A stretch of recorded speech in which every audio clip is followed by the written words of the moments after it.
बहू और बुलेट। घर के बाहर फट फट फट की जोर से आवाज हुई।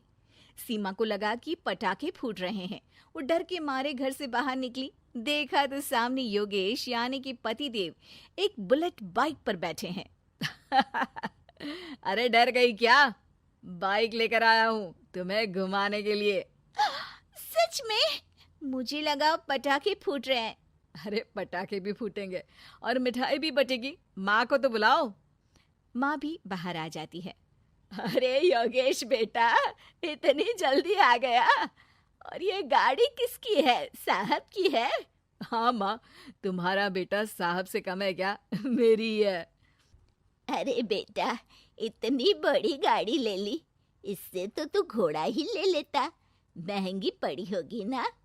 माँ महंगी सस्ती छोड़ो और मिठाई लाया हूँ, गांव में बंटवा दो। अरे बंटवा क्यों दो? पीछे बैठो, गांव में बांट कर आते हैं। सब खुश थे। योगेश गांव के बाहर एक कोयले की खदान में मजदूरी करता था। मेहनत और अकल से उसने वहां ठेकेदारी का काम सीख लिया और सूझबूझ से ठीक ठाक पैसा बनाने लगा। गांव में बात फैल गई कि योगेश के घर धमाका गाड़ी आई है।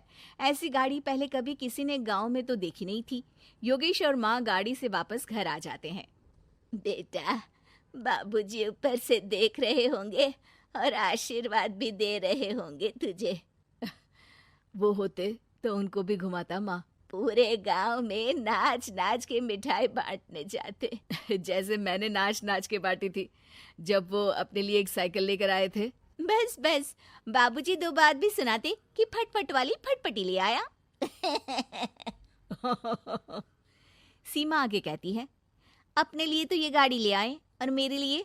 अरे ये गाड़ी तुम्हारे लिए ही तो है। पक्का मेरे लिए है? अरे पक्का तुम्हारे लिए है। अगली सुबह जब योगेश सो रहा होता है तो उसे बाहर से गाड़ी की आवाज आती है। वो घबराकर चिल्लाता है, चोर चोर, मेरी गाड़ी ले जा रहा है, चोर चोर। माँ भी जागती है और योगेश के साथ दरवाजे की तरफ भागती है। जैसे ही दोनों बाहर निकलते हैं तो देखते हैं कि सीमा गाड़ी चला रही है। अरे बहू, नाक कटवाओगी क्या? ये क्या कर रही हो? अरे गिर जाओगी, ये क्या कर रही हो तुम? सीमा गाड़ी को रोक कर कहती है, सारे गांव में घुमा लाई, कहीं नहीं गिरी। क्या? सारे गांव में घुमा लाई? अरे लोग क्या कहेंगे बहू? सोचा क्या एक बार? यही कहेंगे कि कितनी अच्छी गाड़ी है। अरे तुम्हारे बारे में। हाँ, कहेंगे ना कि देखो कितनी अच्छी गाड़ी पर बैठी है। बहू गाड़ी रखकर योगेश और सासू माँ के पास जाती है। तुमने कब गाड़ी चलाना सीखा? हमारे बाबूजी के पास पुरानी स्कूटर थी, सीख ली। फिर स्कूल में एक मास्टर जी भी ऐसी ही गाड़ी लेकर आते थे, उन्होंने सिखा दी। हाँ हाँ, स्कूल के मास्टर आजकल यही सब तो सिखा रहे हैं। पढ़ाई का कुछ सिखाते तो कुछ भला होता। अरे बहू, अब गाड़ी मत चलाना। हमारे परिवार में कभी किसी औरत ने पीछे से आगे की सीट पे आने की हिम्मत नहीं की है। तुम भी मत करना, समझी? जी समझ गई माँ जी। सीमा सास की बात सुनकर चुपचाप रसोई में जाकर उदास होकर खाना पकाने लगती है। सास सुबह सुबह मंदिर से पूजा करके लौट रही होती है। तभी उसे दो औरतें रोक लेती हैं और कहती हैं, अरे बहू को थोड़े अच्छे लक्षण भी सिखा दो। गाड़ी चलाने निकली थी, गांव की मर्यादा का कोई ख्याल नहीं है। वही तो। अरे पैसे आने लगे हैं तो क्या मतलब कि किसी रीति रिवाज को नहीं मानोगे? अरे समाज में रहना है तो समाज के ढंग से ही रहना पड़ता है। अरे लाज भी नहीं आई बहू को? चूल्हे चौके से निकलकर सीधे गाड़ी लेकर चौराहे चबूतरे नाप लिए, फट फट फट करते हुए। अरे कुछ कह देना उसे। अरे ये क्या कहेगी? बूढ़ी सास है, इनकी थोड़ी ना चलती होगी घर में। हाँ, बहू की ही चलती होगी, मर्जी भी और गाड़ी भी। सास सब सुनकर घर आती है और बहू को चिल्ला के बुलाती है, अरे नाक कटवा दी सबके सामने गाड़ी चलाकर। औरत जात गाड़ी नहीं चलाती। शहरों में तो 4 पहियों वाली गाड़ी भी चलाती हैं और हेलीकॉप्टर, हवाई जहाज भी। शहर में थोड़ी ना रहती हो मैडम साहिबा। आज के बाद गाड़ी से ही नहीं, यूं भी निकलना बंद तुम्हारा घर से। माँ सही कह रही है। कहीं भी जाना हो तो मुझे बता देना, मैं लेकर चलूंगा। आज माँ को तुम्हारे कारण कितनी बातें सुननी पड़ी। इतना कहते हुए योगेश वहां से चला जाता है। बारिश की वजह से कारखाने के रोड पर कीचड़ रहता है, इसीलिए योगेश गाड़ी घर रख कर जाता है और किसी से लिफ्ट लेकर कारखाने पहुंचता है ताकि नई गाड़ी गंदी ना हो।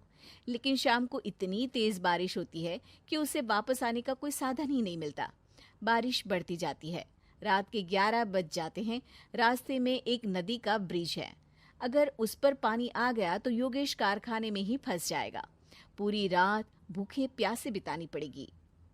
घना अंधेरा, बिजली की कड़कड़ाहट और तेज बारिश।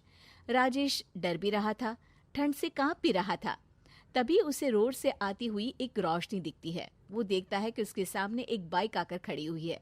वो ऊपर वाले को धन्यवाद देकर उस बाइक वाले आदमी की तरफ बढ़ता है, पर पास जाकर देखता है तो भौचक्का रह जाता है। सीमा, तुम यहाँ इतनी बारिश में गाड़ी पर? पहले बैठो तो, नदी ब्रिज पे आ जाएगी तो जाना मुश्किल हो जाएगा। योगेश गाड़ी के पीछे बैठता है। सीमा गाड़ी चला रही है। मैंने तो तुमको पहचाना ही नहीं। गाड़ी की आवाज तो पहचानी होगी ना।